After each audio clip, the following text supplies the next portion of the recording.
Good morning! Good morning to all. Sa pagmulat ng ating mga mata, ugaliin. Sa pagmulat po ng ating mga mata, ugaliin na magpasalamat sa Diyos.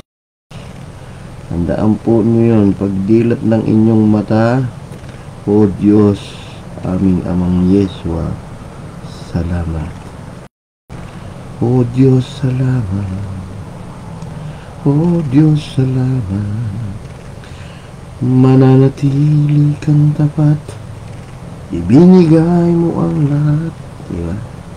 Well, salamat sa iyo, aming Amang Jesus. Ako'y inibig mo. Ayan. Dami yan. Kaya,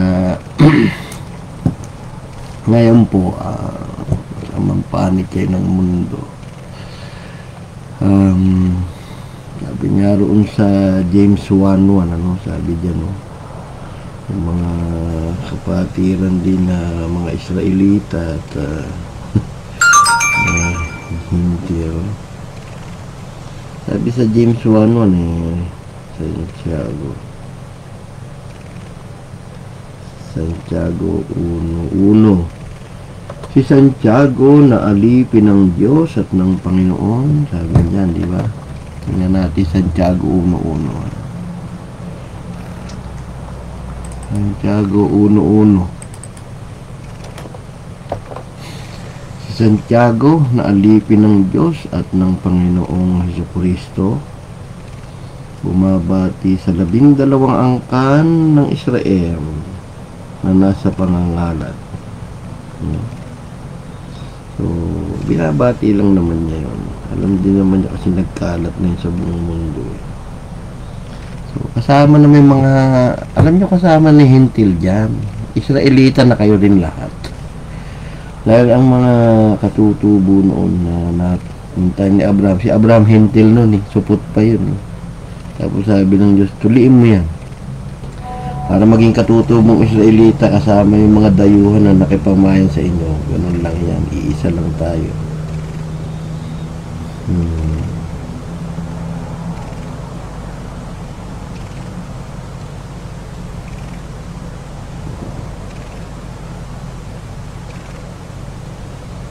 Okay.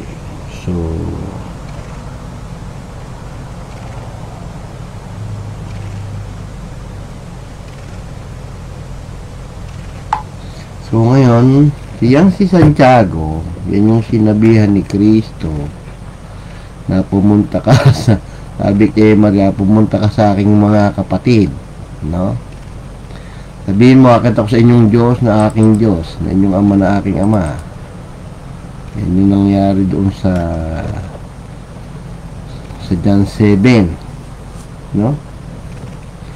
Pagkatapos ng bagay ito, naglakad si Jesus sa Galilee to Judea. 3 days po kasi yan ngayon, dumating yung pista ng mga Hudyo, pista ng tabernakulo. Nabi sa kanya ng mga kapatid, umalis ka nga rito, pumunta ka sa Judea, makita na yung mga alagad ang gawang yung ginagawa. Sabi gano'n. Yung mga kapatid niya na yan, no?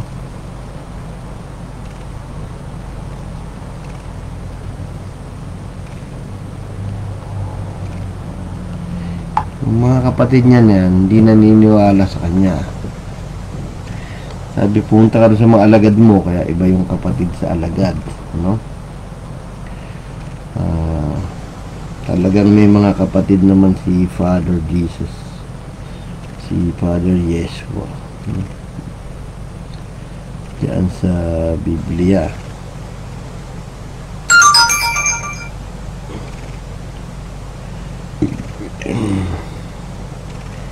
Patawad at may nagte-text. Pero tuloy natin, no? Papakita natin. Walang taong gumagana ang bagay ng lihim. Sisikap, ihayag yung kanyang sarili. Nagpapaka-Diyos kasi si Jesus. Kung ginagawa mo yung mga bagay na to, sabi ng kapatid niya, pakilala ka sa libutan, pakilala ka ng Diyos. Ganun yun. Yung mga kapatid din ni Jesus, hindi naniniwala sa kanya. Hindi man na sumasampalatayang si Father siya eh. Kaya pinapunta ngayon. Pinapunta yan doon sa kanyang mga kapatid. No? At pagpamunin natin, meron lang nagte-text para maganda ang usapan. Pero ganun pa man,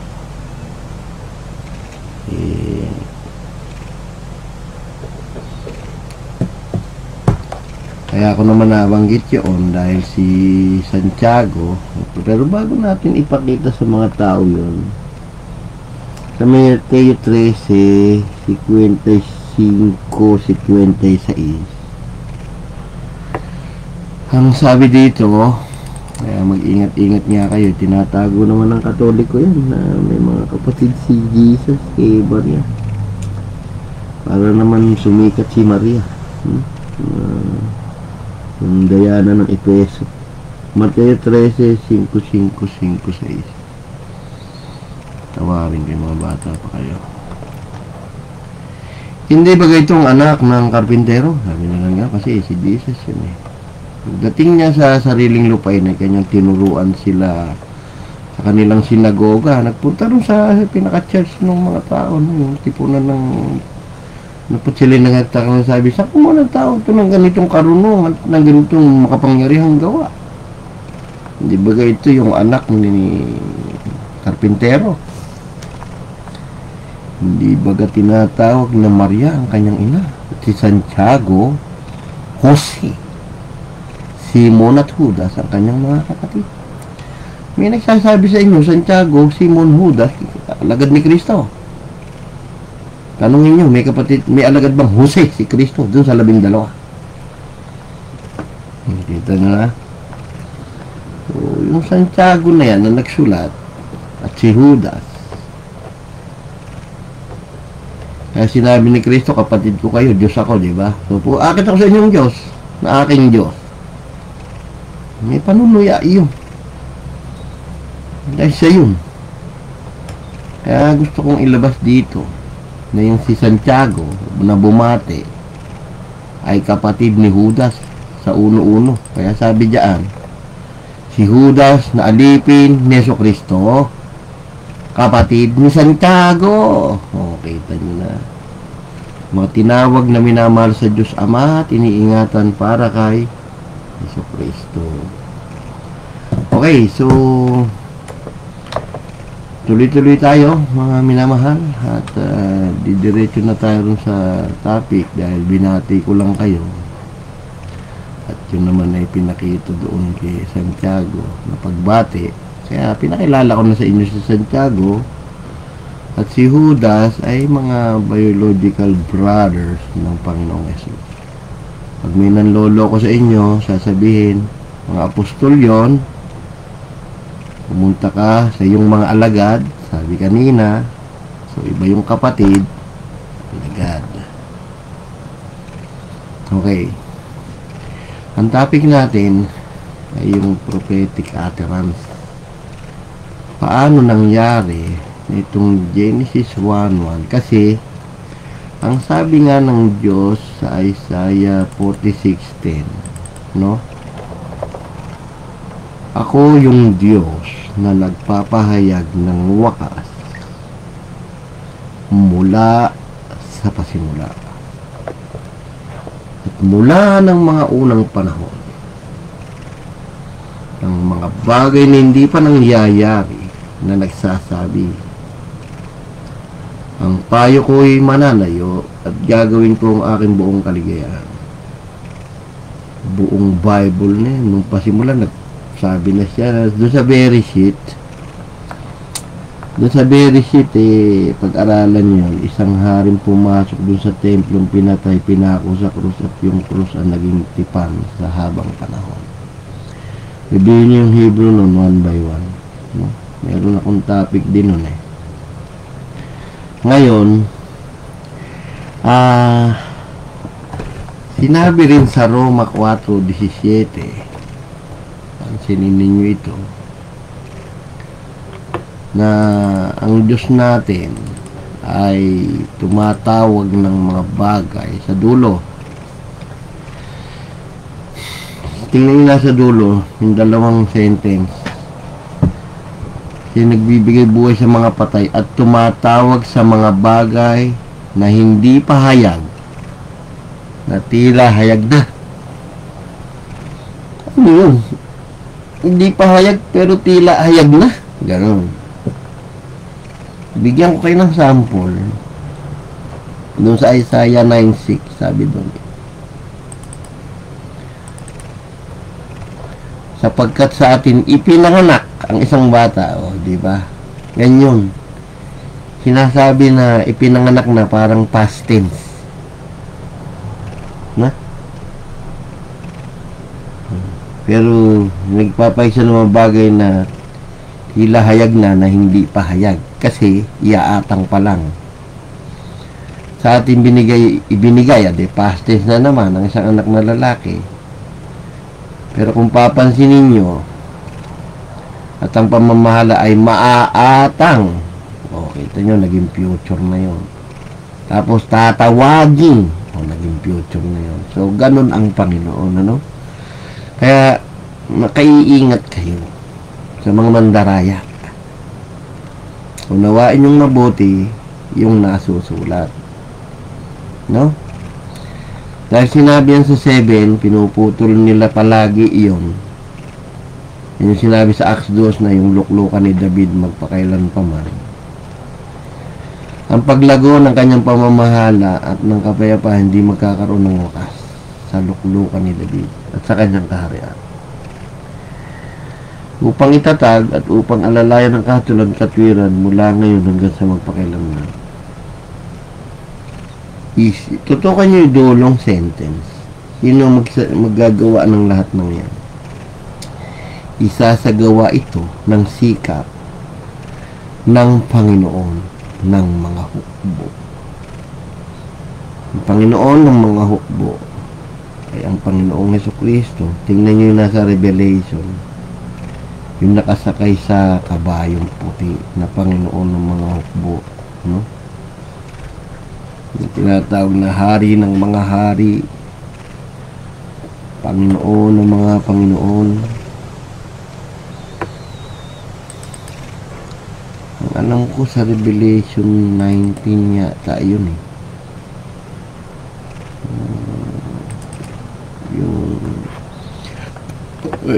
Ito nga yun, yan ang Panginoon ng hukbo.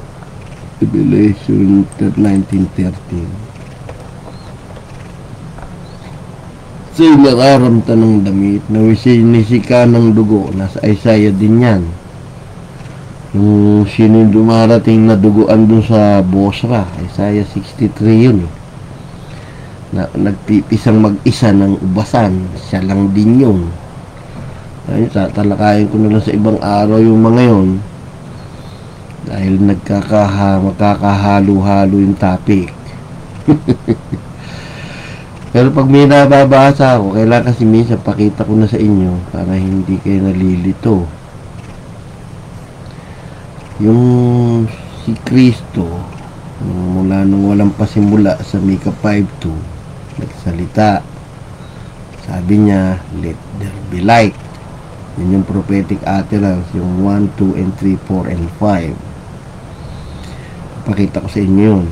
Ngayon, yung mga hukbong nasa langit sumusunod sa kanya. Siya yung Panginoon ng mga hukbo, no?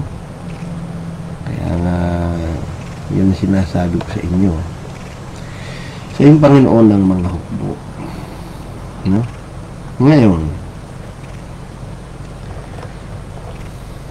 tututukan natin kung bakit ko sinabi, dahil ang Diyos ay nagpapahayag ng the end, mula nang walang pasimula. Yun yung Bereshit. Isa-isa yun sa Hebrew yung Bereshit na yun. Talagang nandun na yung simula at wakas. At isa pa, itong Genesis chapter 1, ay malalaman nyo na prophetic utterance ng simula't wakas pati yung 7. Nagsimula lang lumalang ang Diyos itong kalawakan natin sa 2 hanggang sa 6. Kanya yun. Kanya pala yung first and 7. Oo. Kasi ang sabi sa Genesis 1:3, ang sinigaw ng Diyos dyan sa English, and God said, let there be light. And there was light.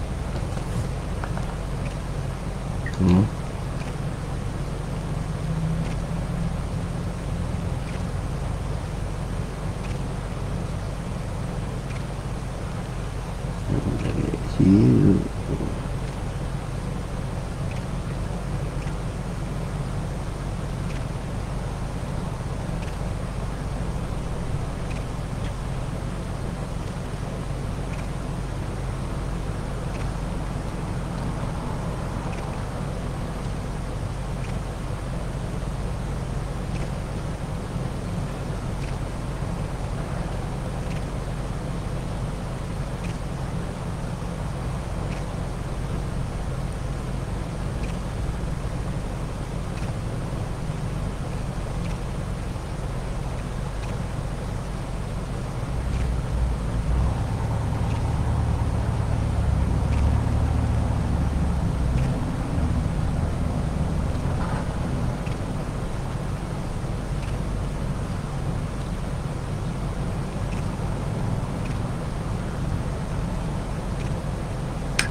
dali lang ho at may nagte-text.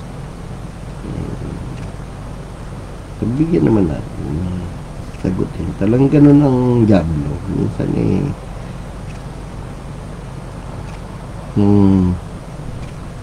gumagawa ng mga bagay para tayo ma-destroy. Pero tutuloy natin yan.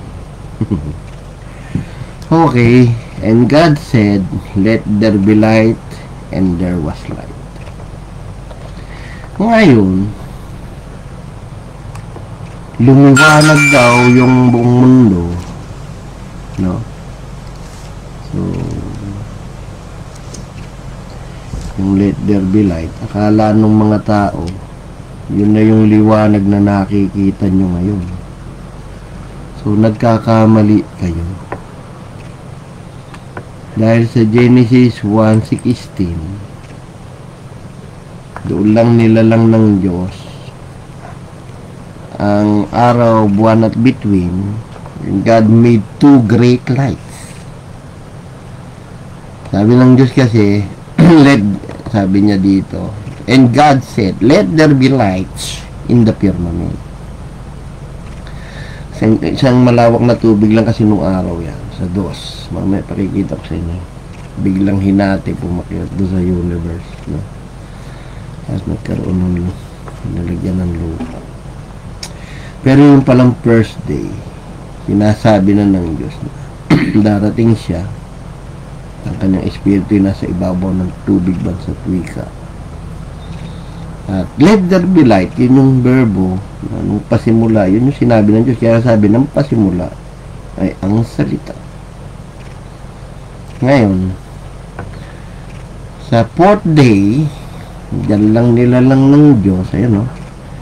And God said, let there be lights in the firmament of the heaven to divide the day for the night, and let them for the sign of the season, and let them for lights in the firmament of the heaven to give light on the earth. Was so, and God made great lights, our sun, the greater light to rule the day, moon, yung moon, yung greater light to rule the day, sun, and the lesser light to rule the night, moon. He made the stars also. And God set them in the firmament of the heaven to give light upon the earth. And and to rule over the day and over the night. Okay, and the evening and the morning were the fourth day. Kitang-kita nyo, mga minamahal. Genesis 1:14 to 19. Genesis 1:16 lang. Tutukan nyo na yun. Tinalang ng Diyos ang araw, buwan at bituin at ang mga stars. Ngayon, yun yung light na yun. Sinisigaw niyang let there be light. Ano na. Iba pala yun. Hindi pala yun yung araw. Diba nagpapayag siya ng mga bagay na tila hayag na hindi payag. Diba sinabi niya, nilalang ng Diyos ang langit at lupa. Ito na yun. Tinitiran natin. Sa Genesis 1:2, hanggang ibabaw ng tubig, Espiritu ng Diyos ay nandoon. Sa Genesis 1:2. And the earth was without form and void, and darkness was upon the face of the deep. This is the hell. And the Son of God moved upon the face of the earth, and the Spirit of God moved upon the face of the water.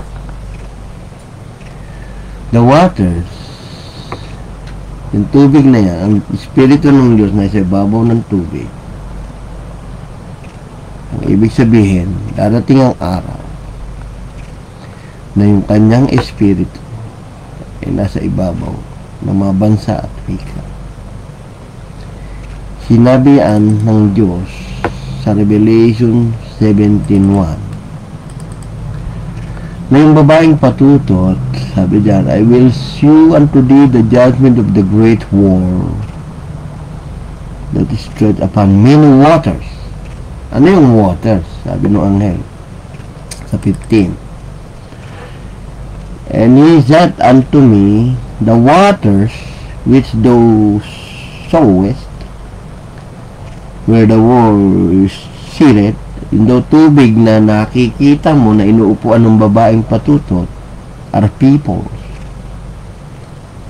mga tao, multitudes, karamihan ng tao, mga bansa at mga wika.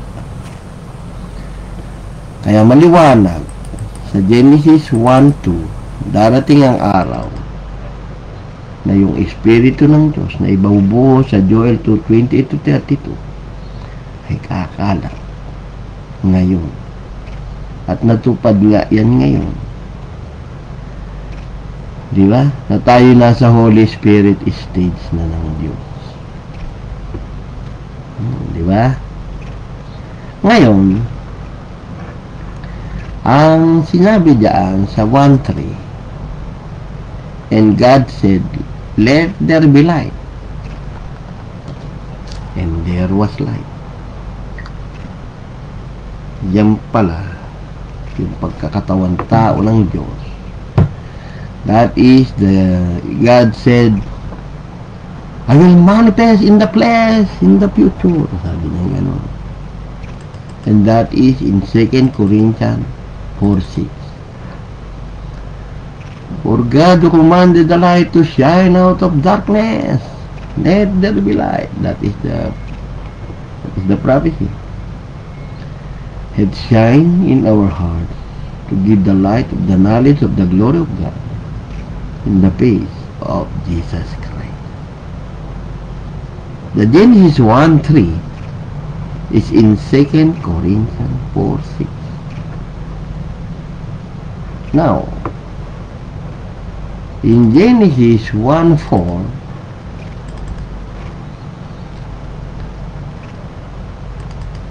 in Genesis 1:4, and God saw the light, that it was good. All his sons are good. And God divided the light from the darkness. God separated the son of the moon and the son of the day and the son of the light. The son of the light and the son of darkness, it was separated already by God. He knew all his people in the end of the world. Alam na ng Diyos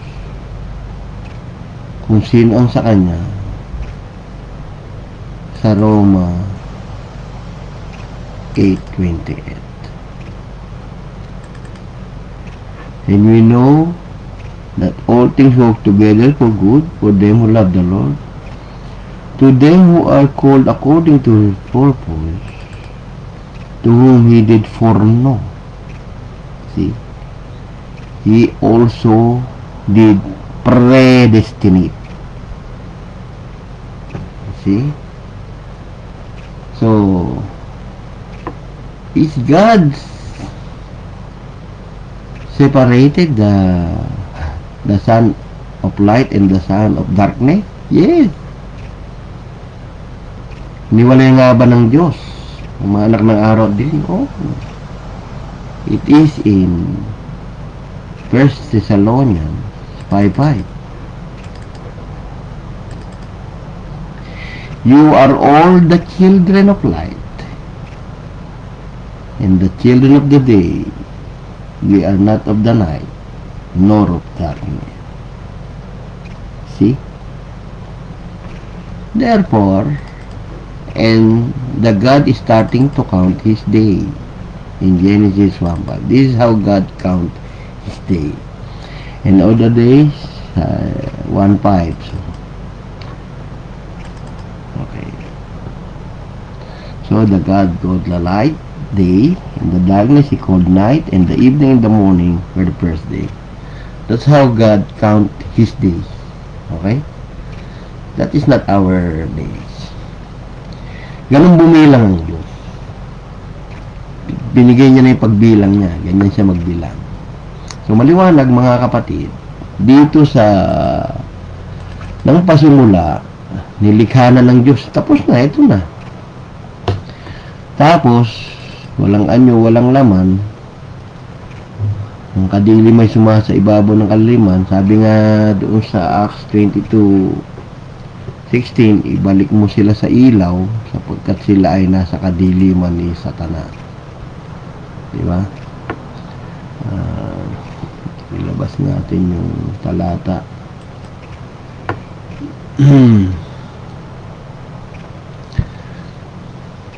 Kaya marami ang nagtataka, ano raw berbo, nakalatag na yan. Tagal nang sinasabi ang berbo na yan nang pasimula sinalita ng Diyos.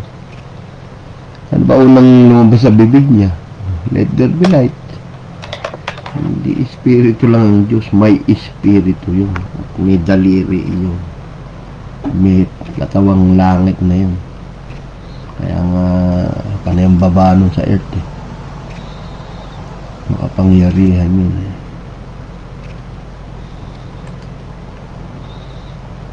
Genesis 1:3 nga naglalakad kayo talaga. Sabi doon sa Acts 26:18,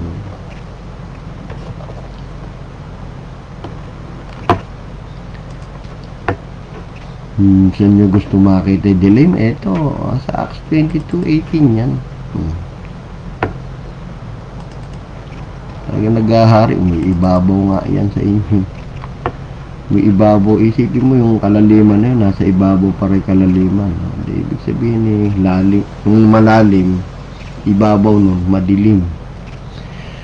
Talaga naghahari siya. At nakita ko nagsasabi sa akin sa 22 Acts 26:18, sorry. Acts 26:18. Sinabi ng Diyos na ating mga magulang na si Jesus sa Acts 22:14. Ito yung nagpatotoo si Pablo kay Haring Agripa at kay Felix. Nagkwento siya. Ano sinabi raw na Jesus sa kanya? Upang idilat mo ang kanilang mga mata, upang magbalik sila sa ilaw, sa akin, ayun sa dulo, sa ilalim. Mula sa kadiliman, mula sa kapangyarihan ni Satanas. Tama-tama, di ba? Genesis 1:2. Maliwanag na sinasabi sa Genesis 1:2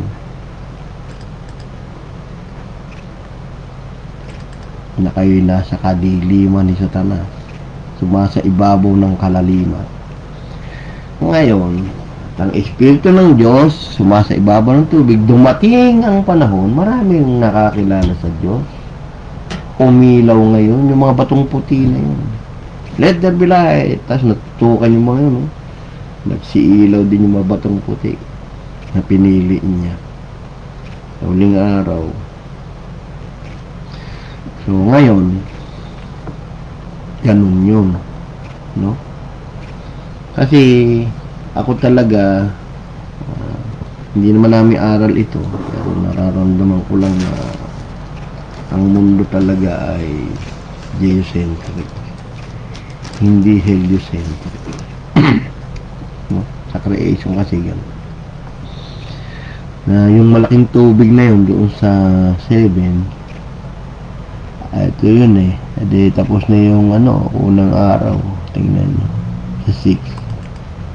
Sinabi ng Diyos magkaroon siyang kalawakan sa gitna ng tubig. Biglang tumaas yung tubig sa taas at sa ibaba. Yun na yun. Tapos tumalawak na sa loob. Kaya nga kulay blue yung sky. Tubig yan eh. Tapos nung time ni Noe, binaliktad lang yung bolang kristal, umangat sa taas. Ganun lang. So, ang topic ko ay yun, no? Maliwanag nung pasimula, sinasabi na ng Diyos na ako'y nagpapahayag ng mga bagay na tila hayag na hindi pa hayag. Di ba? Sinabi ko na sa inyo kanina yun. Sa Roma 4:17, yung sa dulo, nagbibigay buhay sa mga patay, ako'y tumatawag ng mga bagay na hindi pa hayag na tila hayag na. At sinabi niya, diniklara niya na yung pasimula. Kaya sabi rito sa Genesis 1:1, nang pasimula nilikha ng Diyos ang langit at lupa. Yan yun. Nagpahayag siya ng mga bagay na tila hayag na hindi pa hayag. Tapos dumating ang araw na nasa kadiliman kayo ni Satanas. Sa Acts 22, yung binasa natin kanina, nasa Acts 26:18, no? Sabi roon sa Acts 26:18 na kayo nasa kadiliman talaga ni Satanas, no?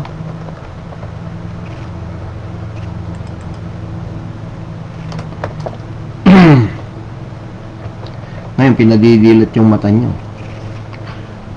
Shout out kay Brother Inton. Good morning, bro. Good morning, Brother Inton. So, nakita nyo na. Ngayon, magbalik daw yung madilim. Napakadilim talaga nun. No? Talaga na kay Satanas sa mga tao. Wala kay Father Jesus. May nagdasal na ba sa inyo ng Ama naming Jesus, sumasalangit ka? O Ama naming Yesua, sumasalangit ka? Saan ba yung pangalan mong Yesua? Wala. Inuman nyo kayo. Alang nakaalam, pati yung God is Spirit. Spirit ko yun. Meron naman nakaalam ng konti doon sa bautismo. Baptize them in the name, sabi of the Father, Son, the Holy Spirit. May nakaalam, Jesus. Ngayon, sinipa pa ni Jesus. Binobotis mga Jesus, yung palang tatay ni Jesus, grabing kademonyo yung nakakalat sa mundo. Dinodos nila yung tao na nasa laman. Tawarin kayo. Sino tumubo sa inyo ng dugo sa Acts 20:28? Sino bumili sa inyo? Kapal na mukha niya. Ayaw talagang matanggalan ng lisensya. Lucas 16:1-14 yun. Sumbong kita sa Central. Sinisira mo yung ari-arian ko. Tawarin kayo. Ngayon, bibihira ang tao talaga pinagbigyan ng Diyos ng kanyang revelation. At sana'y matutunan nyo ito. Ngayon palang magkaroon ng liwanag, nagkaroon nga, ay hindi pala araw balat between nyo. Kaya sira yung Big Bang Theory. Hindi totoo yung Big Bang Theory. Iwan nyo na. Yung light na tinutukoy na yon ay itong time natin na ang Panginoon ay mahayag bilang light of the world. sa John 8:12. Muli na nagsalita sa kanila si Jesus na sinasabi, "Ako ang ilaw ng sanlibutan. Ang sumusunod sa akin ay hindi lalakad sa kadiliman, hindi magkakaroon ng ilaw ng kabuhayan." The let there be light. Then spake Jesus again unto them, saying, I am the light of the world. Tingnan na. Yung pala yun. Yung palang let there be light na nasa 2 Corinthians 4:6 ay pagdating ng Diyos na magmamanifest sa flesh. Foretold lahat ang ginanap sa OT. Kaya napakatindi. Napakatindi, kahanga-hanga ang milliseconds in the life of Jesus Christ. Walang nag-artista, grabe. No? Talagang kikilabutan ka. Grabe talaga. Katalino ng Diyos. Saan ka nakakita na ipahayag mo na mapupusahin mga kaawal sa Psalm 22:18? They part my garments among them, gaslat upon my vesture. That is Psalm 22:18. Thousands of years they are waiting. Who is that person that will come in the earth that spoke about na magsasalita ng Diyos ko, bakit mo ko pinabayaan? At nauho sa 15, my tongue, sabi nga, my tongue leave it to my job. And they pierce my hand and my feet, sabi nga, sipin mo yun.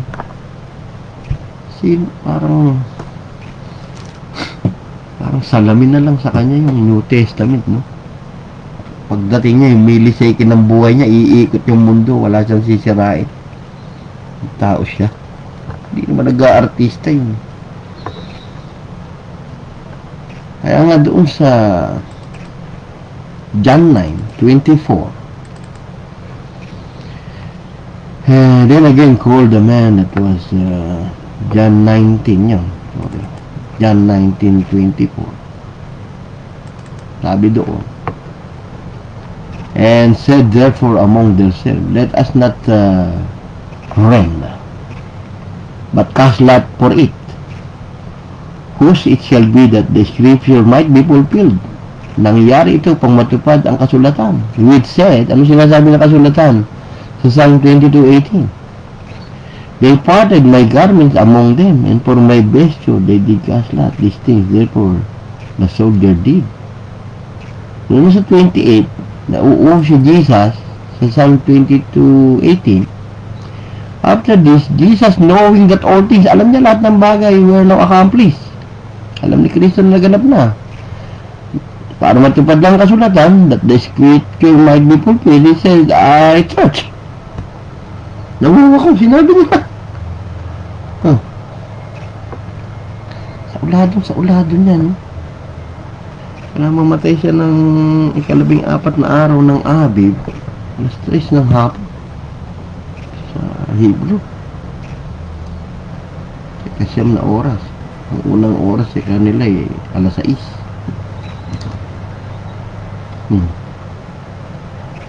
Saan ka nakakita ng ganun? Naasukat ihayag mo sa Psalm 22 yung gagawin mo.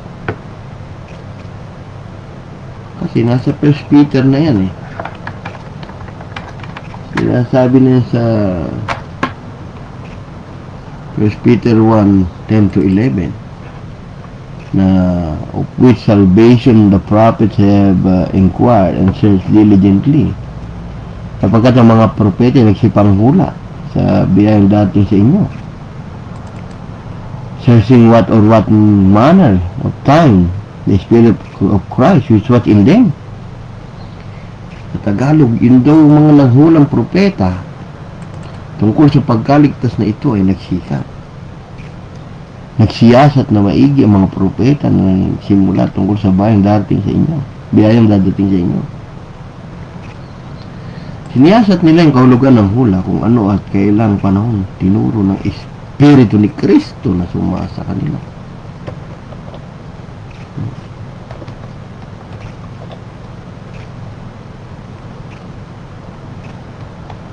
Espiritu ni Kristo. Yun yung nasa Mika 5 na sinasabi ko palagi sa inyo. Na yung baby na yun sa Mika 5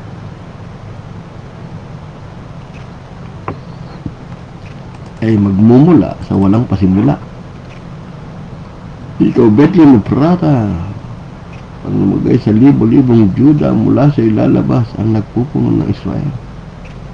So in King James Version, but though Bethlehem Ephrata, though we little among the thousand of Judah, yet thou thee shall come forth unto me that is to be ruler in Israel.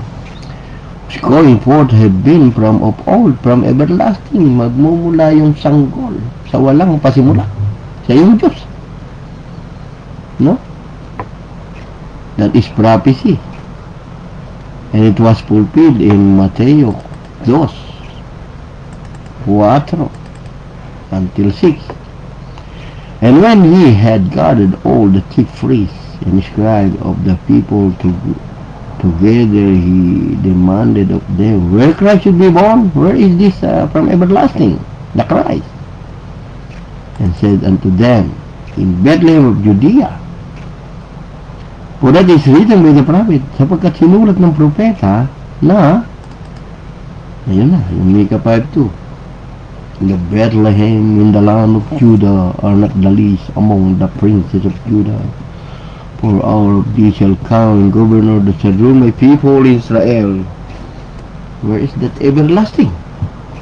It was cut. Pinutol.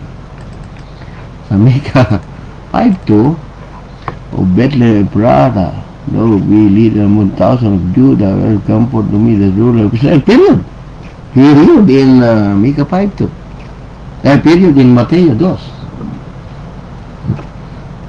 It was hid by God that the word Christ, meaning the word Christ is going forth, have been from everlasting. So meaning the Christ is the Father. Because the angel said in Lucas 2:11, for unto you is born the day in the city of David a Savior, which is Christ, the one Lord God of Israel. The Lord of Israel, yes, it is in Matthew 22:45. What do you know about Christ? He is the son of David. Saying, Jesus said, what do you think of Christ? Where is son is he? Kanino anak si David?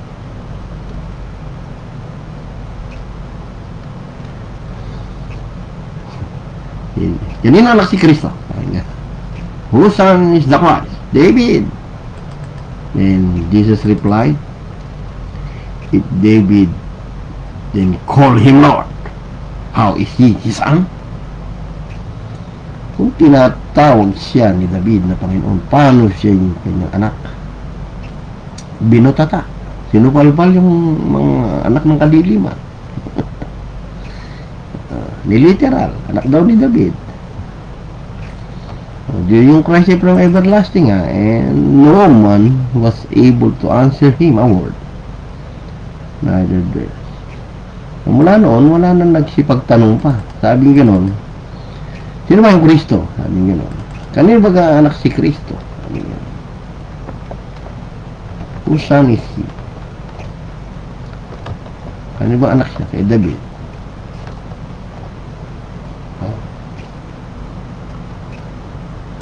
Sabi ni Jesus, kung kasi dapat oo na lang si Jesus kung tama yung sagot kaso may dinagdag pa kung gayon, sabi kung tinatawag nga ako ni David na Panginoon, paano niya ako naging anak? If David call me Lord, how can he be his son?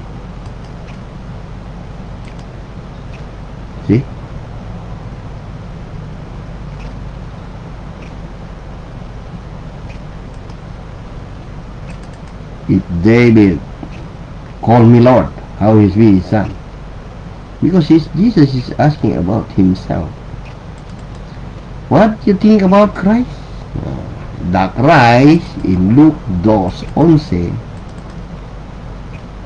is the one Lord God of Israel that came from everlasting in Micah. That is, the baby is the father. See?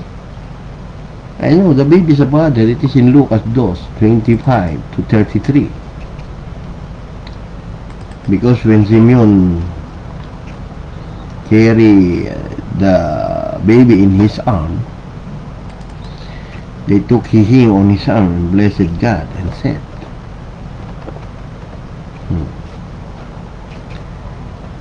Simeon, hindi mamamatay. You will not see the death. Then he said, when they took him up his arm, the baby father, and said, God, Lord, now let us do servant depart in peace according to thy word. Pwede na akong mamatay. For my eyes have seen thy salvation, which thou hast prepared before the face of all people, a light to lighten the Gentiles, the glory of the people of Israel. And Joseph and Maria marveled of those things that were spoken of him. Sabi na, nagulat, nagtataka ngayon, ng gilalas ngayon si Maria at si Joseph sa sinasabi ni Simeon sa sanggol. Si baby ama yan, hindi si Robin Padilla yan. Si baby ama, ibig sabihin si father na yan. Kaya nga si Kristo ng tao, hindi siya ama, kaya ini-insist niya siya yung ama. Mali yung nangangaral na may nalilimutan si Kristo. Wrong. Kung may nalilimutan si Kristo, hindi niya i-insist na ako at ang may iisa. Hoy, matagal mo na ako kasama, Felipe. Ako'y nakita ni Abraham, ako'y nakita ni Isaiah sa John 12:41. I'm the one who saw by Isaiah in John 12:41. I'm the one who saw by Abraham in John 8:56-58.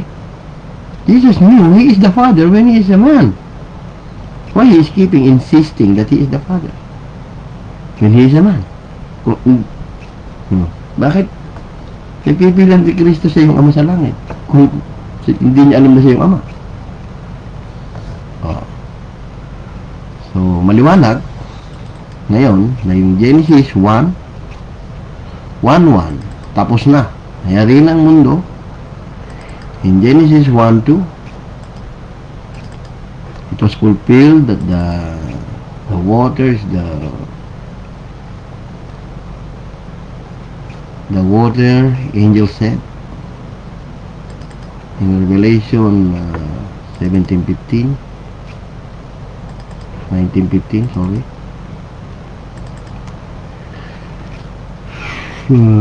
Revelation 17:15. And he said unto me, the waters which thou shewest, where the world seated are peoples and multitude and nation and tongue. Sa Tagalog, yung inuupuan doon ng babaeng patutot, sinabi niya sa akin, yung tubig na yung nakita, kinaupan ng patutot, bayan, karamihan, mga bansa at mga wika. So, kaya doon sa Genesis 1:2, natupad na yan. Na yung Espiritu ng Diyos ay sumasa ibabaw ng tubig. Ngayon, ano yung unang in the beginning na sinabi ng Diyos? Ano yung lumabas in the beginning sa bibig ng Diyos? And God said, magkakatawang tao ako. Sabi nga, yan yung verbo. I will manifest it in the flesh. And in John 1:14, and the Word was made flesh and dwelt among us.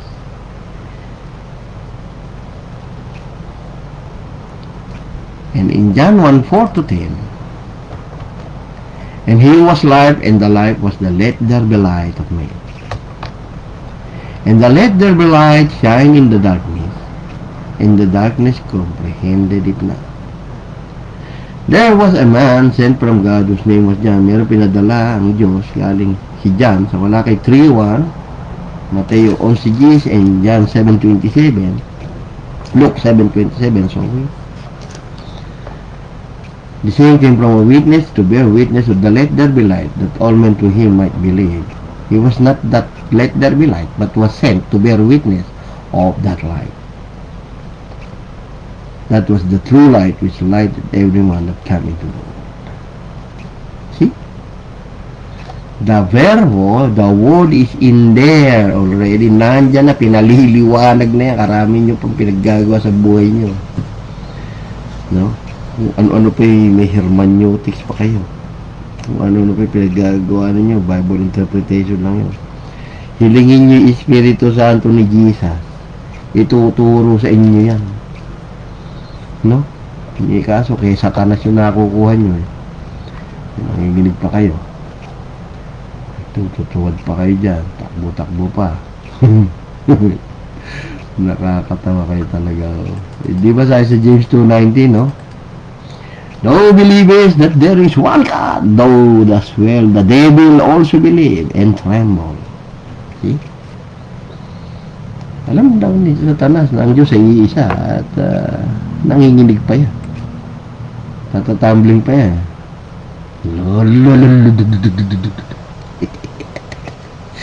Tawarin kayo, Diyos ko. Ganun ba pagkakilala niyo sa Diyos? Ang Diyos ay Diyos na katahimikan.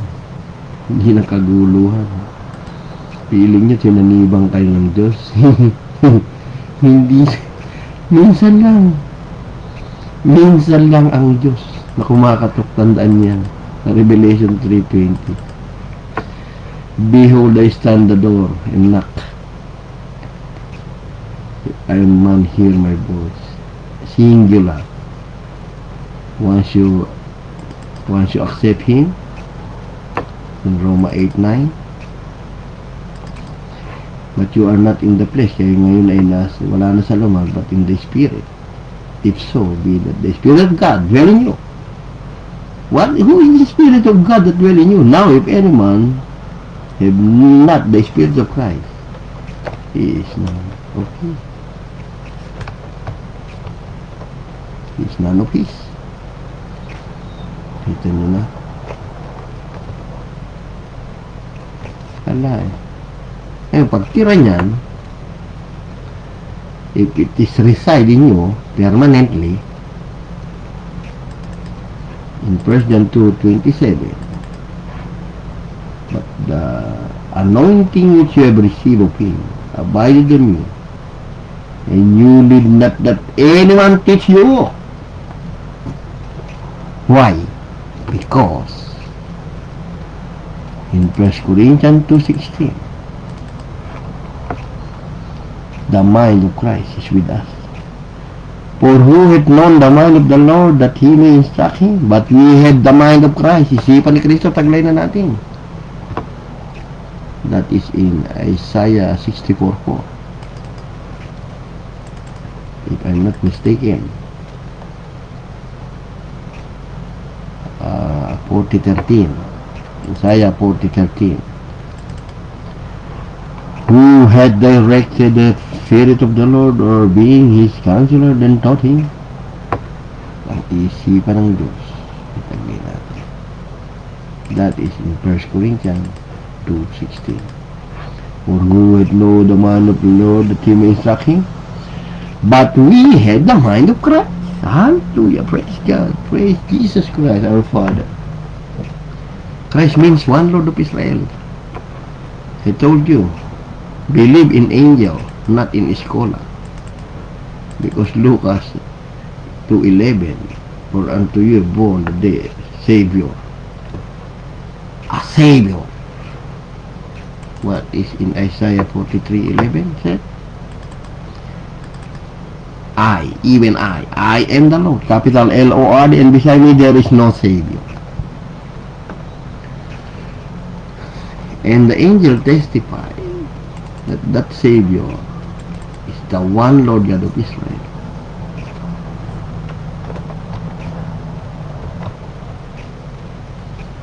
Okay? Nagbabago ba? Pag nagbabago ko rito, tingnan mo.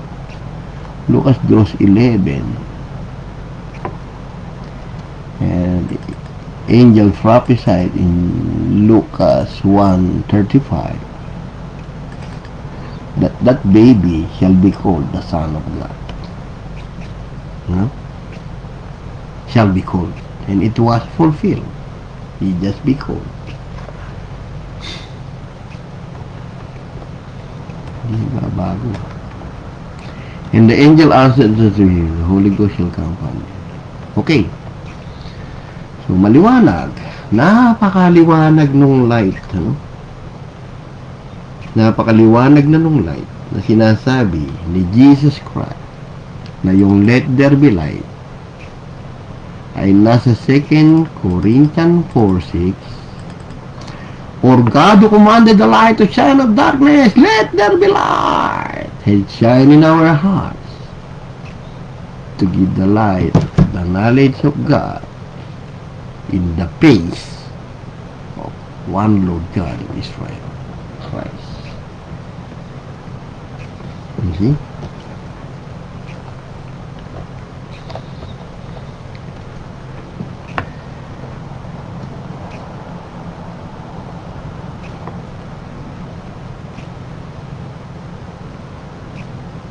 Ngayon,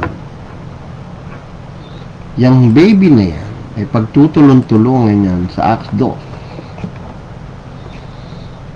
Tinawag yan anointed, kinalat ng eskola, sablay. Oo, iba yung dalawang meaning yan, matindi yung meaning ng Christ. Anointed nga yan at yung one Lord ng Israel na sinabi ng anghel. Ngayon, sabi doon sa awit 21:1, bakit ang mga bansa ay nanggugulo? Ano? At ang mga bayan ay nag-aakala na walang kabuluhang bagay. Ang mga hari sa lupa ay nagsisihanda at ang mga pinuno ay nagsasanggunian laban sa Panginoon, laban sa kanyang pinahiran ng langit na sinasabi, good morning, Sis Renville. Shout out kay Sis Renville. Kanyang pinahiran ng langit na sinasabi, lagutin natin yung kanilang tali sa ating at ating iwaks niya ang kanilang mapanali sa atin. Ngayon, tinatawanan kayo ngayon ni Lord. Siyang naupo sa kanilang tayo tatawa, ilalagay sila ng Panginoon sa kakutsyan. Pinipilit niyong lagutin yung tali nung dalawa, nung isa. Kasi isa lang yan eh. Sabi yung ama na naging tupa. Pinipilit nyo yung paghiwalayan. No? Inaaway nyo ngayon. Nagtutulong-tulong ngayon yung mga hari. Ayun, natupad yan doon sa Acts. The prophecy has been fulfilled in Acts 4. Right?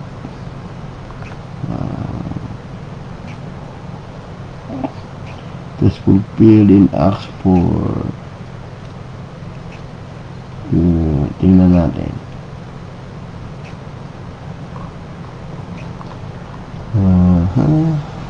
Sa Gawa 4.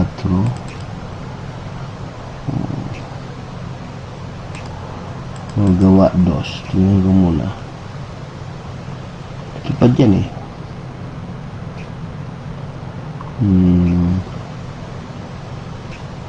Acts 4. Sinabi yan dito sa Acts 4.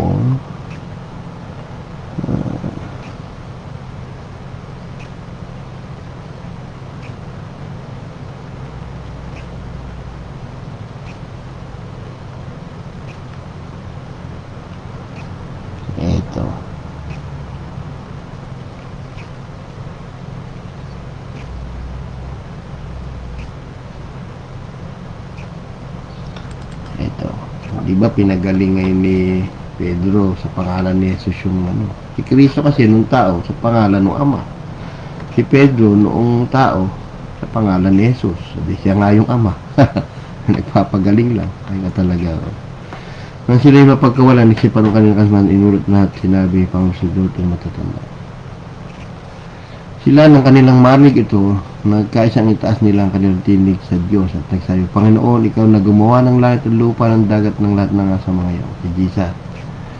Na sa pamamagitan ng Espiritu Santo, sa pamamagitan ng bibig ng aming amang si David na yung lingkod, sinabi mo, ito na. This is awit 2. This is sound 2. Bakit nagagalit ang mga hintil? Nagsisipaghaka ang mga tao ng bagay na walang kabuluhan. Bakit nagkakatulong-tulong ang mga bansa? Nagsitayong handa ang mga hari sa lupa at mga pinuno na nagpisan-pisan laban sa Panginoon, laban sa kanyang pinahiran. This is the prophecy of Acts 2, 1-7. It was fulfilled in Acts 4, 25 to 26 to 27. See? Nagtulong si Herodes, sila Poncio Pilato, kasama lahat ng mga bansa. Nagpisan-pisan. Yung panggawin na itakda ng kamay, may pasya upang mangyari. Kita nyo? Foretold. Hanggang ngayon, nangyayari yan. Tutulong-tulong kayong mga bansa para hindi nyo makilala ang ating Ama. No? So, ngayon, ang sabi doon sa Revelation, magtutulong-tulong kayo. Ay, Revelation, didigmain nyo yung kordero pero hindi kayo mananalo sapagkat siya hari ng mga hari, Panginoon ng mga Panginoon. Asulat yun eh. No? Revelation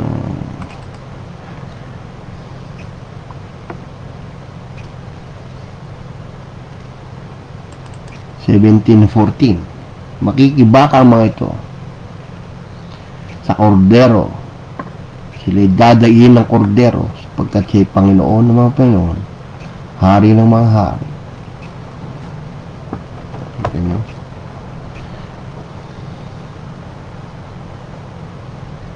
See? Hindi kayo obra. Yung nagtipon-tipon ng mga bansa na yan, the prophecy in Acts in Psalm 2, the prophecy in Psalm 2, this one, no? They counsel together. In Psalm 2, why do the heathen rage and the people imagine a vain thing? The king of earth himself and the rulers take counsel together against the Lord and against the anointed, saying, let us break their band and cast away the cold from us. He that sitteth in the heavens shall laugh. That's why I always laugh also in you. The Lord shall lead in the region. Because it was fulfilled in Acts 4, 24, 23.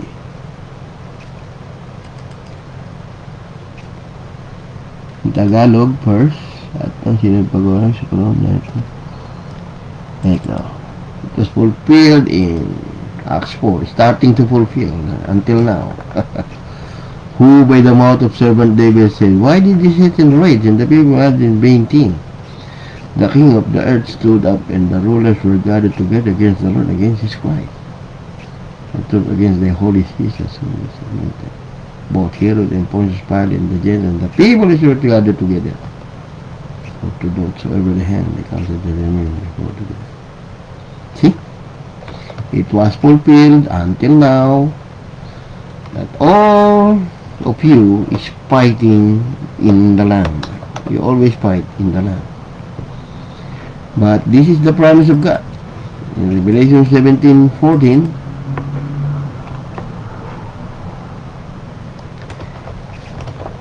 they shall make war with the Lamb, and the Lamb shall overcome them, for he is the Lord of lords, and the King of kings.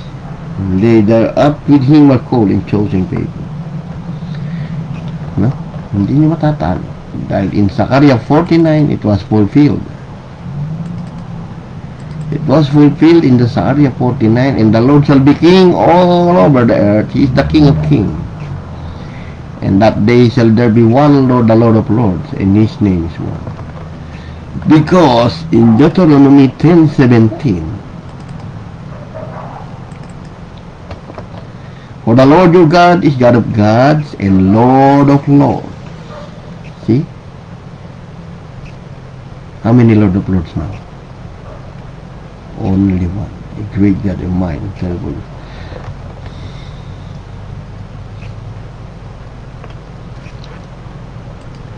Ang Tagalog. Pagkat ang Panginoong Diyos ay isang Diyos na mga Diyos, Panginoon na mga Panginoon na pala. O sino yung mga Panginoon na mga Panginoon ngayon? Sa NT. Tatay ba ni Jesus? Si Father Jesus niya.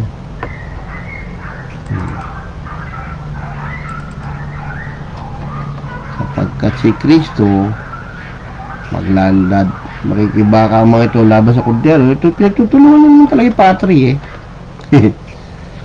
Sila dadagin ng kordero sapagkat siya Panginoon ng mga Panginoon, hari ng mga hari. Si Father Jesus na yan. Walang nagdadasal sa inyo, Ama namin Jesus, sumasalahit ka. Sambay ng pangalan nyo, palitan nyo na idasal nyo.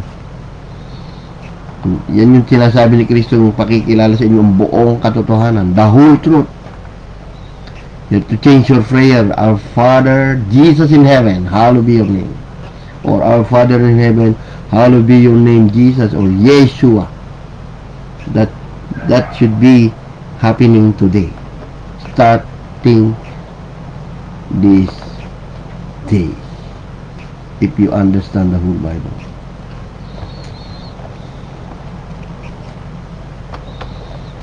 Kahirap mag-English, so nosebleed niya ako, pero wala tayong magagawa.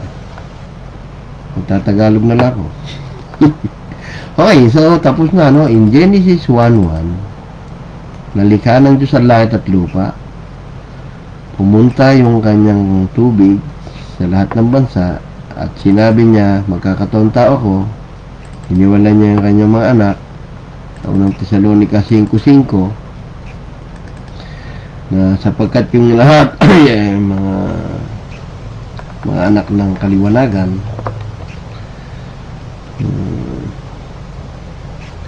na tayo ng ilaw at ng mga araw, tayo hindi ng gabi. Yun yung sinabi niya, di ba? Sa Genesis 1 po.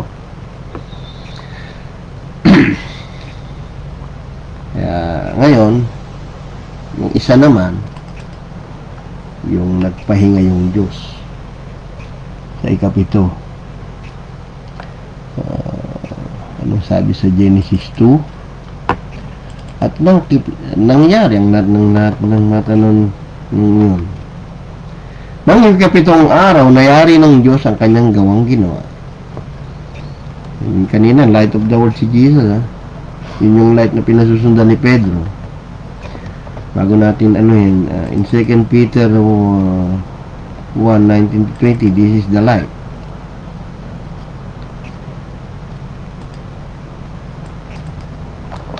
We have also more sure word of prophecy, whereunto you dwell that you take heed. Kami may panatag na hula, na kung mabuti yung ginagawa, ito yung sinusundan. The light that shine in the dark place until they dawn and they star arise in your heart.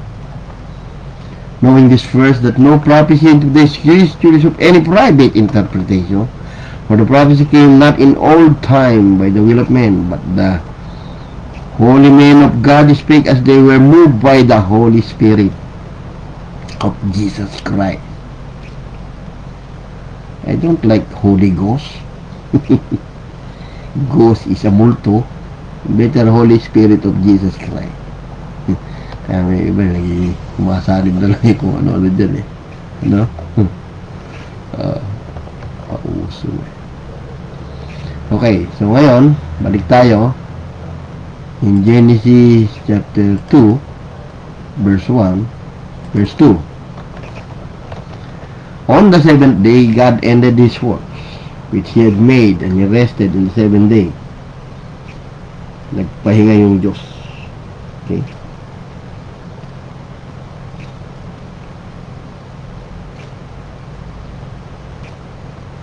Nagpahinga raw yung Diyos sa paglalang.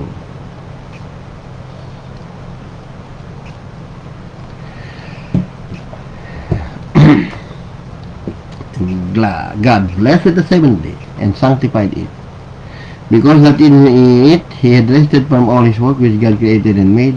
The generation, where is the end of the seventh day? That Jesus said, nagdaan ng araw at ito ay kapitong araw. Wala. Kasi prophecy yan. Hindi niya in-end yan. You cannot see the counting of God like this one hindi niya nakita yung sinasabi ng Diyos na ito ganito. Sinabi na po ng Diyos, sabi rito,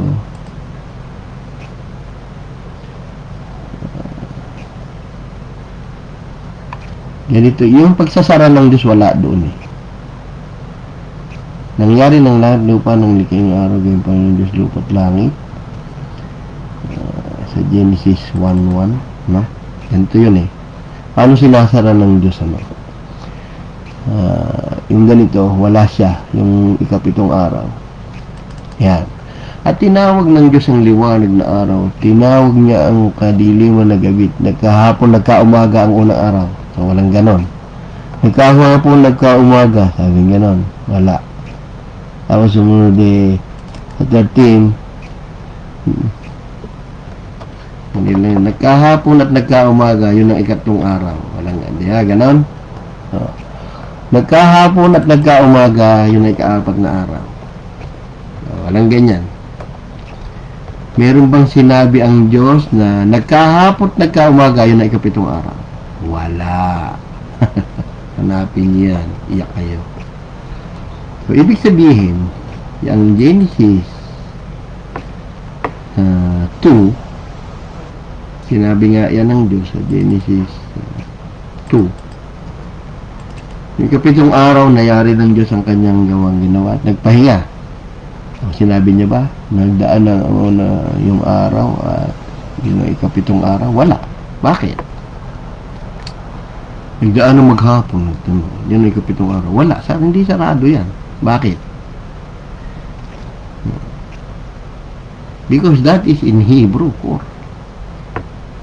That is prophesied in Hebrew 4:2-7. Sapagkat sa isang dako sinabi niya ganito tungkol sa ikapitong araw. Nagpahinga na ikapitong araw ang Diyos lahat ng kanyang mga gawa. Sa dakong ito'y muling sinabi, sila hindi magsisipasok sa aking kapahinga. That is a warning.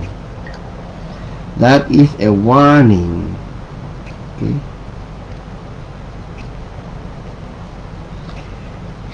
That is a warning unto you all. At yamang may natitir pang ibang dapat magsipasok doon. Pinangaralan ng una ng buting balita, hindi nakapasok dahil sa pagsuway. Muling nagtangi siya ng isang araw at ito na nga iyon. Pagdating ni Kristo, yan ang ikapitong araw.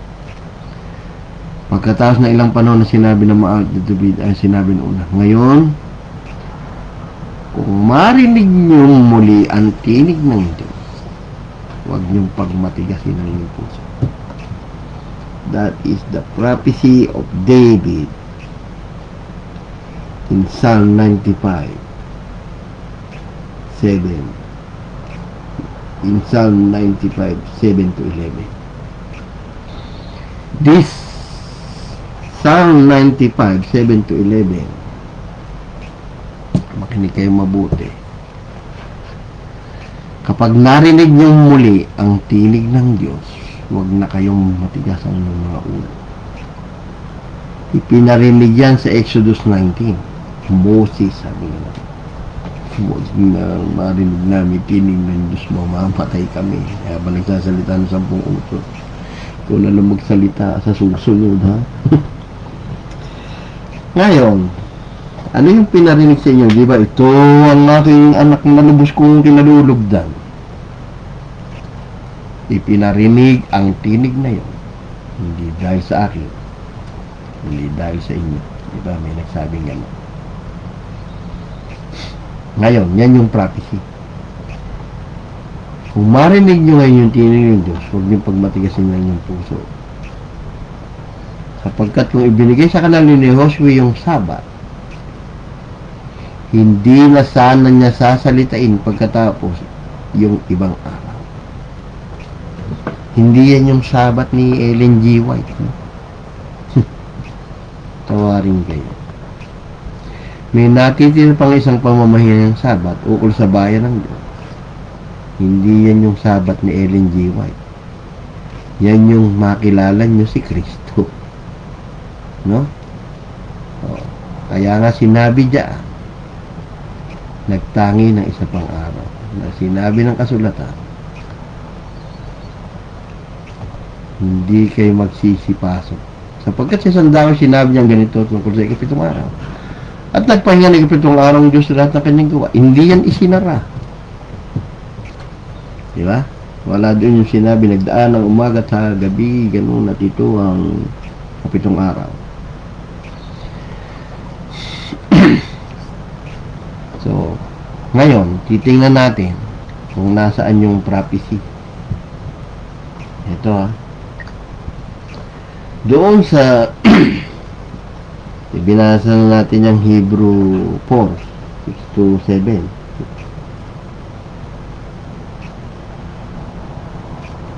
Ngayon, doon sa Hebrew 3, 7-11. Sa Hebrew 3, 7-11,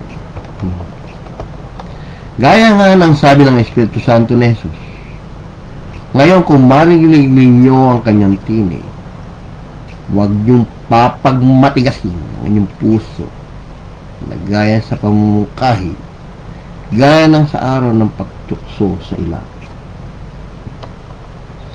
Na doon ako tinukso ng yung mga magulang sa pagsubok sa akin. At 40 taon na nakitang aking mga gawa. Dahil dito'y nagalit ako sa lahing ito. Aking sinabi, lagi silang nagkakamali sa kanilang puso kung hindi nila nakilala ang aking mga daan.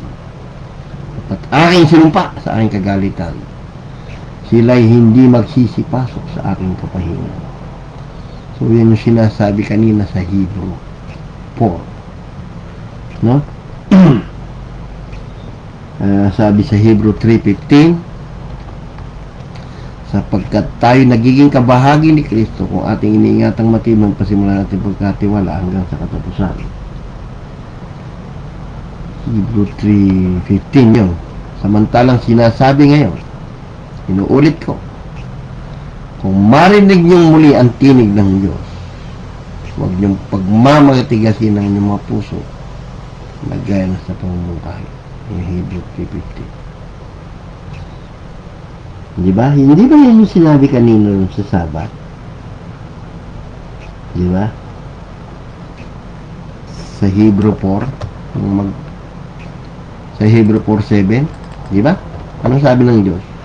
Nung nagtangi siya na isang araw, ngayon, pagkatapos na ilang panahon, sinabi ng awit ni David, kung marinig niyong muli ang tinig ng Diyos, huwag maging matigas ang inyong ulo.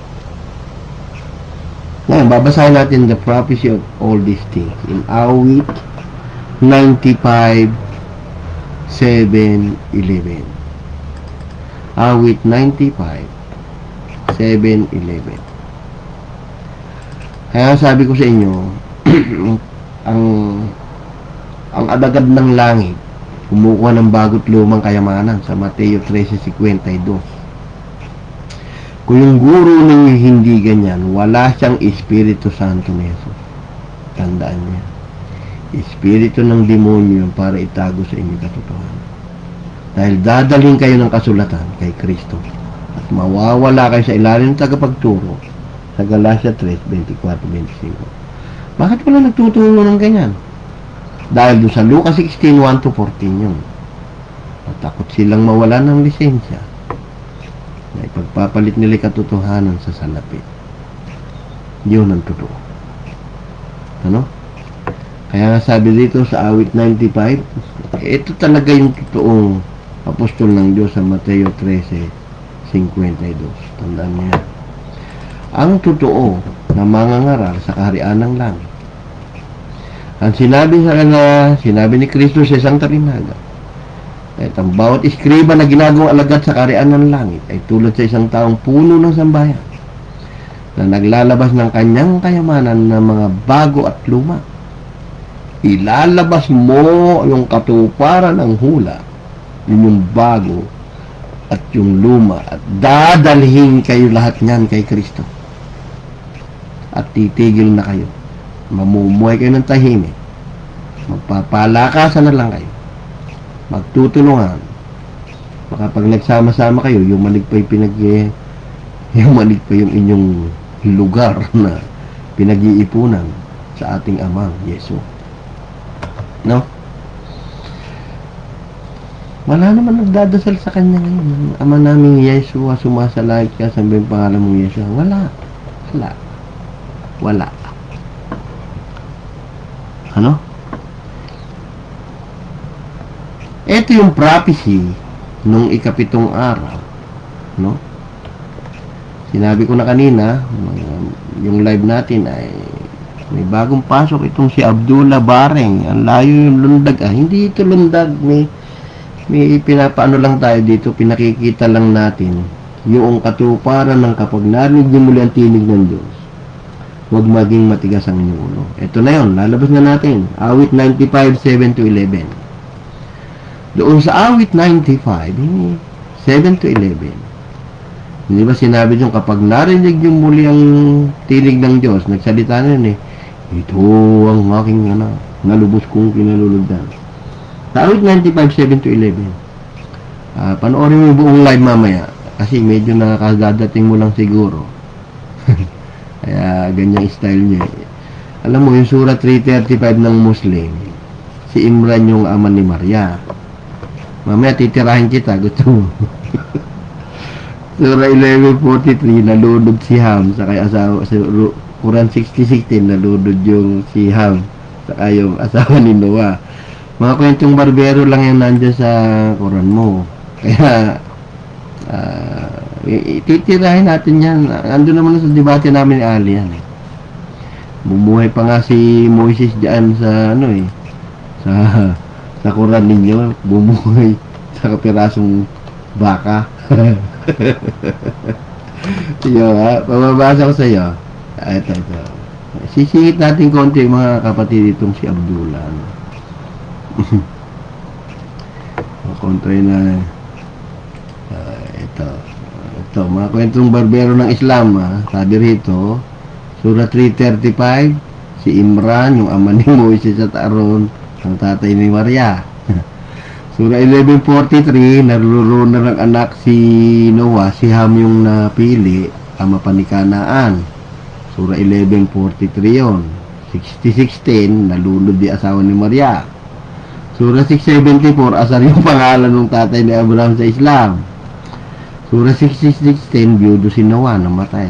Surah 19:22, si Jibril yung nakabuntis kay Maria, hinipanday dibdib. Surah 19:25, sumasakit yung tiyan ni Maria, dinudugo na, payubyugin ka pa ng date. Surah 19:30, nagsalita si Jesus, yung pang-aklat yung New Testament, gaganuin pa lang neses yun. Surah 16:9-40, recitation lang yung Muhammad. Surah 2:2-40, Surah 2:2-4-6-2-5-1, recitation niya. Buhay na ni Moses Aaron yun, dumiretso kay Samuel, kay Haring Saul, hanggang doon kay Goliath at David. Aanin na tayo. Sukat na ikwento lahat. Grabe, no? Ang galing. Sa Surah 7:1-3, salot daw ni Moises baha. Yan ang panagplag ng baha si Moises sa Surah 7:1-3-3, ano? Sa Surah 2:73, bumuhay daw si Moises ng patay gamit yung karne ng baka. Surah 2:73. O yan, kapatid na Abdullah, mag-review ka. Puro ka katatawanan. Okay, ngayon, diretso na tayo sa prophecy ng diretso na po tayo ngayon sa prophecy nung kapag narinig niyo muli ang tinig ng Diyos, huwag maging matigas ang inyong ulo. Sa awit 95, ito na. Awit 95. Mag-review nga kayo mga Muslim, kawawa naman kayo. Tawagin kayo. Ito na. Awit 95, 7-11. Awit 95, 7-11. Sapagkat siya'y ating Diyos at tayo bayan ng kanyang pastulan, ng mga tupa ng kanyang kamay. Ngayon, kung inyong didinggin ang kanyang tinig, sabi, Huwag niyo pagmamatigasin yung inyong puso. Gaya sa Meriba, gaya sa Karaon sa Masa sa Ilang. No? Nang tuksoyin ako ng inyong mga mugulang, tinikman ako't nakita ang gawa. 40 taon. Yun yung sinasabi kanina doon sa Hebrew. 40 taon na manglaw ako sa lahing yun. Aking sinabi, bayan na nagkakamali sa kanilang puso at hindi na alaman ng aking mga daan. Kaya ako'y sumumpa sa aking galit, sabi gano'n. Hindi magsisipasok sa aking kapahingahan yung mga taong iyan. Ito yun. Mga suwail. Ano yung sinumpa ng Diyos na hindi magsisipasok?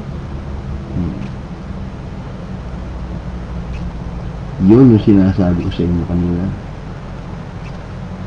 Sa Hebrew 4:3. Tigas ang ulo nyo eh. Kaya nga dapat nag-aaral kayo ng prophetic book. Hindi puro comics. Sapagkat tayo nagsipasok sa kapahingang yun. Gaya na sinabi niya, gaya na ayaw sinumpa sa aking kagalitan. Yan yung sinumpa kanina sa awit. Sila ay hindi magsisipasok sa aking kapahingahan. Nagawa't ang gawin na natapos mula nang itatagay sa libutan. Sapagkat sa isang dako ng kasulatan, sinabi niya, yun, nagpahinga. Hindi yan nagpahinga. Nakala din yun. Huminto sa paglalang, ibig sabihin, sinet up kayo lahat ng Diyos na kilalahan niyo. So, napatunayan natin mga minamahal sa Panginoon kay Father Yeshua na yung first day of creation is a prophetic utterance at yung ika-7th day ay prophetic utterance. Nakukuha nyo na. Kaya hindi inaisara yun.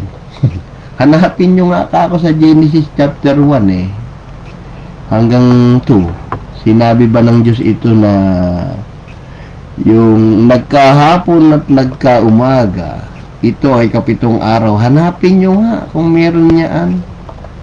Panalo kayo sa patri. Sige. Yun yung hamon namin, no? Ito nyo na. Si kapatid na sa iba yung pananampalatay, si Abdullah Baring, ang layo yung lundag. Hindi malayo lundag noon. Siguro kapapasok mo lang. Pero kung nanonood ka mula kanina sa umpisa, matututo ka ng hulat katuparan. No? Kanina sa awit dos, nagtulong-tulong. So, okay na mga minamahal sa Panginoon at baka ako'y ganahan abutin ako ng 24 hours. Ang alam ko, maikli lang naman ito, pero 1 oras at kalahati na pala ako nagsasalita. Kasi napakadami kaming sasabihin sa inyo tungkol sa Kanya. Maniwala kayo mga minamahal. Sinabi na ni Pablo yan sa Hebrew 5:11. Napakadami. Hebrew 5:11. Tungkol kay Father Jesus, marami kaming sasabihin. Mahirap na saysayin. Palibhasa'y nagsipurol kayo sa pakikinig. Sinisiraan nyo si Pablo. Patawarin kayo. Si Pablo ay mas may kaysa kay Muhammad yan sa Pilipos 3:5. Ano ba karapatan ni Muhammad sa inyo? Tinuli yan si Pablo ng 8 araw. Lahi ni Israel niya. Mula saan ka ni Benjamin pa yan? Siniraan din nyo na alam yung kwento. Nakasalingit lahat doon sa Lucas. Ang author ng Acts, si Lucas. Hindi si Pablo. Mga kabisote. Tawarin pa sana kayo ng Diyos. Doon sa Lucas, nandun lang yung ka-7 day. Kinumpleto yan. Dahil doon sa Lucas nyo na matatagpuan, yung 7 word ni Jesus, yung 7 last word. Nasa Lucas lang yun. Kahit balik na rin yung Bible. Yung Bible kasi binabasa yan ng columnar. No? Hindi hinahanapan nyo ng contradiction yung isa. Nagbasa kayo ng asno eh. Hindi nyo alam yung nanay ang hinihila doon para hindi lumiko-liko yung anak. Itong mga Islam na to eh, ginawasakang si Jesus, nakabikakado sa asno. May picture kayo ng ganun. Ano ba klase utak kayo meron? Nakakahiya kayo, alam nyo ba?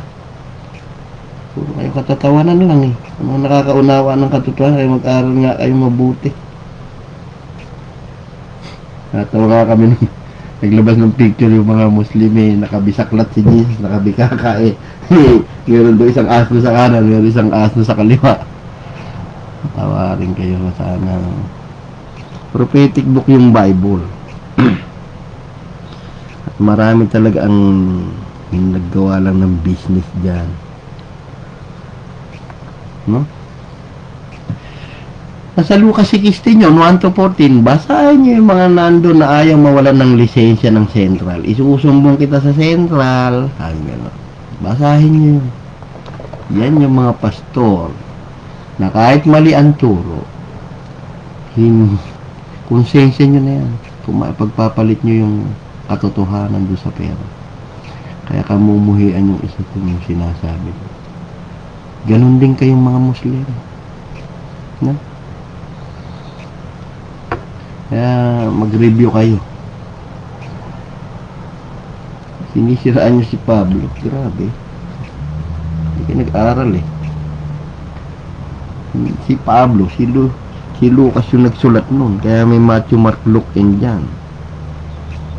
Yung Lucas, si Teopilo, may sinusulatan si Teopilo, tingnan nyo.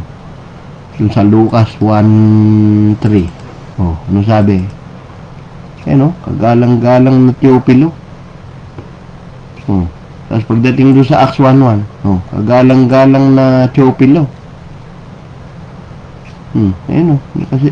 Una kasi siya ginagawa ko, Teopilo. Si Lucas ang may sulat niyan. Kaya kakamali kayong mga Muslim.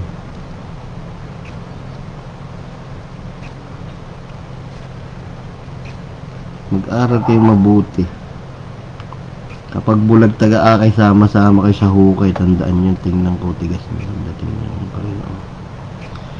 So, sa 7 last word ni Jesus,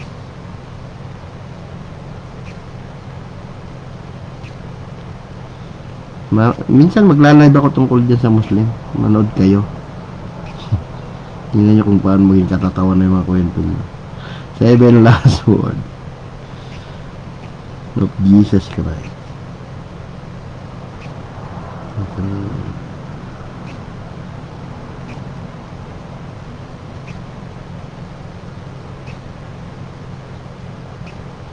Ito, tingnan nyo. Ang first sabi ron, tingnan nyo ha. First, Father, forgive them for they don't know what they are doing. Lucas 23:34. Andun sa ibang salin din yan. Patawarin mo sila. Nasa Isaiah 53:12 yung hula niya. Hindi nyo alam. Ayan yung Isaiah 53:12. Ano sabi sa King James Version?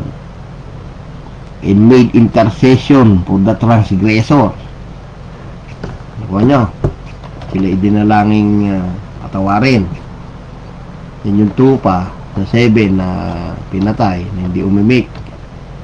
Hindi nag-aartista Diyos. Tandaan nyo, wala nag-artista ng tao nun. Hindi nag-artista yung manok ni San Pedro. Hindi nag-artista yung isdang hinuli doon, saka yung asno. Hindi nag-artista yun. Hindi nagsasakit-sakita si Maria. Talino yung Diyos namin. Alam niya yung future at sinasabi niya na sa OT yun. As I assure you today, you will be in paradise. Tapos, ang huling sinabi ni Jesus, ito, hamon ko sa inyong lahat to. Sa Lucas 23:46. Kailangan matupad kasi yung 7 tatak ng Revelation chapter 5.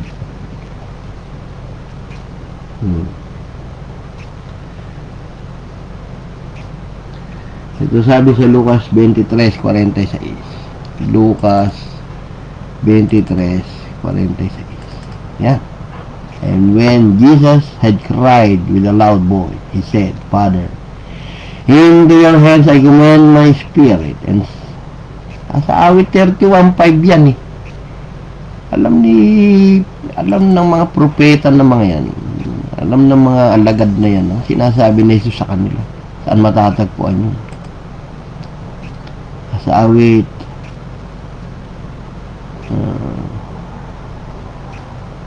1:30.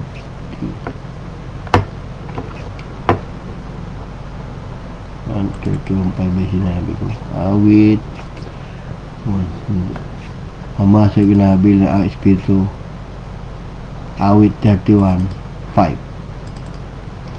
Into your hand I commit my spirit. Kita nyo na. Thou hast redeemed me, the Lord. Ama. Sabi na ni David yan. Sasabihin ni Jesus yan, pati yung Diyos ko, ba't mo ako pinabayaan? Sa Psalm 22:1. My God, why hast thou forsaken me? Sasabihin na lahat yan.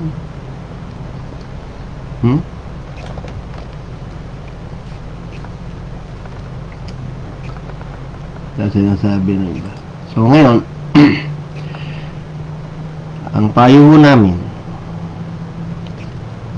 kung meron kayong hula at katuparan na gusto nyo makakita, tanong nyo sa mga Patri Pasya, no? Saan ba nakahuli buong Getsemani? Saan ba nakahuli pagkamatay ni Judas? Saan nakahula yung mula ng pasimula ay darating? So yun lang ang topic na aking pinatunayan dito, no? Na the first day and the seventh day, the prophetic utterance of the beginning and the end of this world. Remember that, brothers and sisters in Father Jesus Christ, in Father Yeshua. No? Sinabi na sa Isaiah 46:10. Yun ay natupad. Natupad niya talaga yan. I am the God, declaring the end from the beginning. I challenge you all, get the very sheet in Hebrew and learn it one by one. What is the meaning of every letters, every character in very sheet? I challenge you all, review that Hebrew. I have a a video on that in Patripasyanism, which is Father Passion. Dumating ang Patripasyan para patayin sa inyong mga utak na ang Diyos nagpapatay ng anak. Mga kabisote.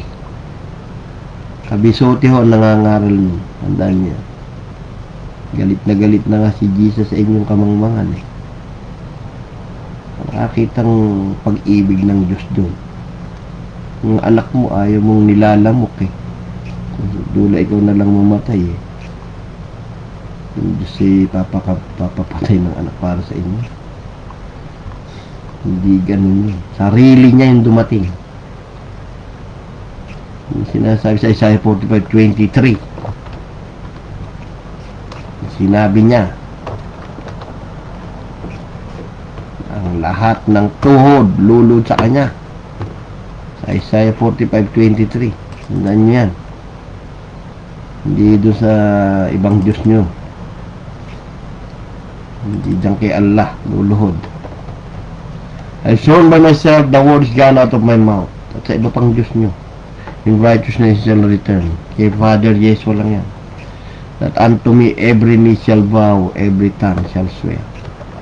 It was fulfilled in Roma 14:11. It was repeated by Paul. For it is written, nakahula, kaya hindi nyo pwedeng tanggalin. Ang daming hulang inihag ni Pablo. There's a hundred of prophecy revealed by Paul. For it is written as I live, said the Lord. Every knee shall bow to me, and every tongue shall confess to God. Romans 14:11 is Isaiah 45:23. Kanino ay luluhod? Ha? Ano sabi sa Pilipos 2:10? And in the name of Jesus, in the name of Yeshua, every knee should bow of things in heaven, in earth, and in under the earth. Siya yung Father dyan. And that every tongue should confess that Jesus Christ is Lord, to the glory of God the Father. He is the Father. Dahil yung sumumpa sa Isaiah 45:23 ay si Father. Intindihan nyo? Sumumpa ang Diyos sa kanyang sarili. Hindi talaga. Kailan talagang mangyari ito in the future, sabi niya. Lahat ng tuhod sa akin. Ngayon, mga Trinitarian dyan, sakang. Anong tuhod sa tatay, anong tuhod sa anak. Kailangan nyo pang magpa-orthopedic para magdagdag ng isang tuhod para doon sa Holy Spirit nyo. Sinisira nyo kasulatan. Tuntuan naman mga Muslim, nakadebate kayo.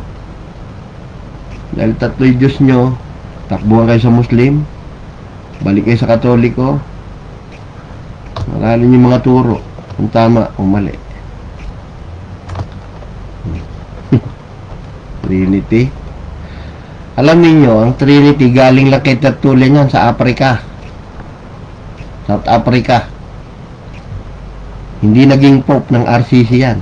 Nilayasan ni Tertullian yung Trinity, naging Montanist. Sumanib kay Montano. Si Montano naman, nagpa-more on prophecy din, hindi naman nakarating na yung Oma namatay sa cross.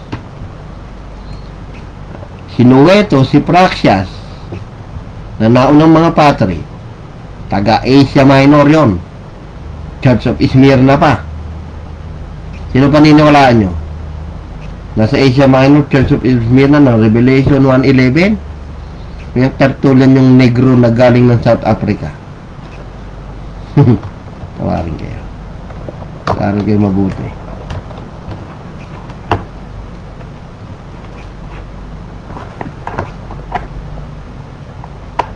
Okay?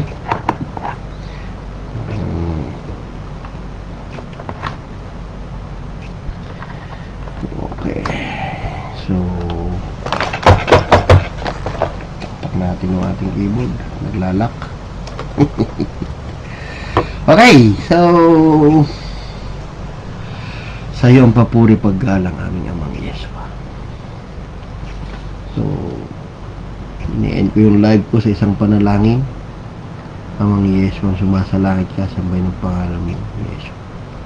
Mapasa amin ang kaharian mo, sundin ang loob mo dito sa lupa pa sa langit. Bigyan po kami ng kakanin sa araw-araw at dahil sa iyong mga kasalanan. At patawad na sa nagkasala sa amin. Po kami pentod sa Diyos. Pati sa okay, ito po si Ventilador, si Arman De Castro ng Patri Passionism Belief, Church name Jesus Christ, Church name Yeshua. Handaan ninyo, dumating yung Patri ngayong last days. Nasa madaling araw na tayo. Ang 1,000 taon, isang araw sa Diyos. 3 days and 3 nights lang binigay. Hindi na tayo abutin ng 2050. Katanghalian na yon. Bakit lumabas na muling nabuhay ang aral na yan? Yan na yung Panginoong Jesucristo. Matuto kayo makarandam. Walang tumatawag ng ganun.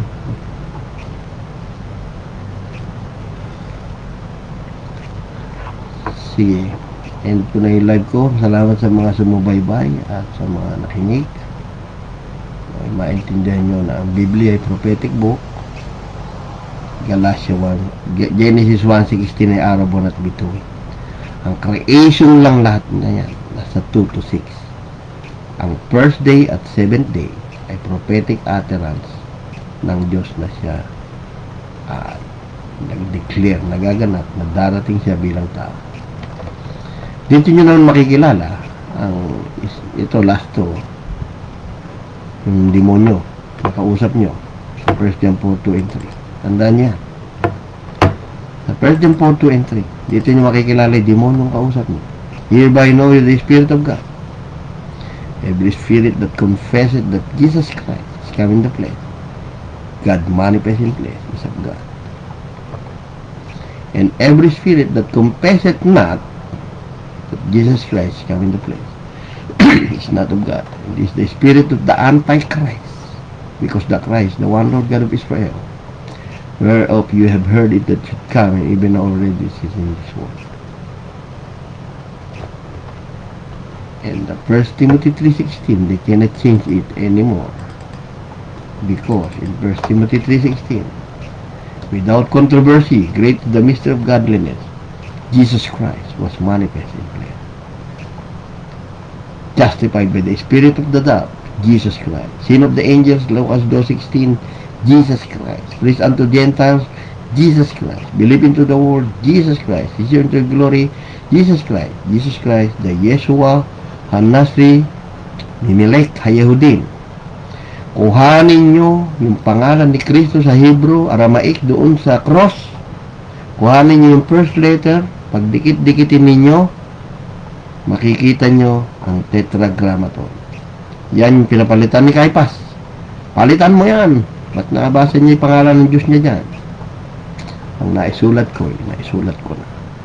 Sabi ni Pilato. Okay, mga minamahal sa Panginoong Yeshua. Salamat sa lahat ng sumubaybay. I-end ko na yung aking life. Purihin ang ating amang Yeshua. Salamat. Hallelujah. Hosanna lahat.